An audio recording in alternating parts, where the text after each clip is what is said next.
Good evening and welcome to the main news at 18. The headlines. Green Economy Minister says the ministry was created to address challenges of climate change in Zambia. The People's Initiative Charter condemns acts of violence against civilians. Disability Rights Watch calls for the inclusion of people living with disabilities in positions of influence. With the details, I am Charlotte Sijonda. Minister of Green Economy and Environment Collins Nzovu says his ministry was created to address the challenges that Zambia is facing in terms of climate change. Mr. Nzovu saying creating partnership with countries like the United Kingdom is aimed at tackling these challenges. He said it is encouraging to see efforts being put in place to achieve climate-smart agricultural practices in the communities and in the private sector. Mr. Nzovu was speaking when the British High Commissioner paid a courtesy call on him at his office today.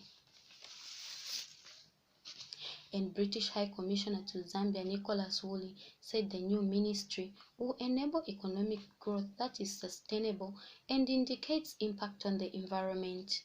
Mr. Woolley pledged to work with the new government to create awareness that will mitigate climate change.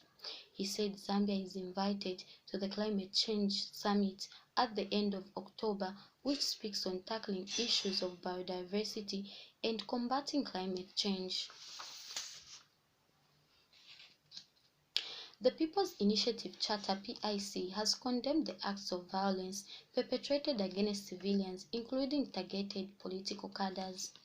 PIC Executive Director Cleophas Phiri says the recent video of violence nature are a bad recipe for democracy and good governance. Mr. Phiri says the persons committing such injustices must face the law, as this will be a deterrent for future offenders. He has urged the Zambia police to be proactive and action-oriented as opposed to being reactive. Disability Rights Watch Programs Coordinator Bruce Choma says developments around the appointments leaves out the differently abled. Mr. Choma said the government has not at any point mentioned how they are going to look after people living with disability. He said there is need to include people living with disability in positions of influence so as they can represent and take care of the plight of the people living with disability in Zambia. On this note,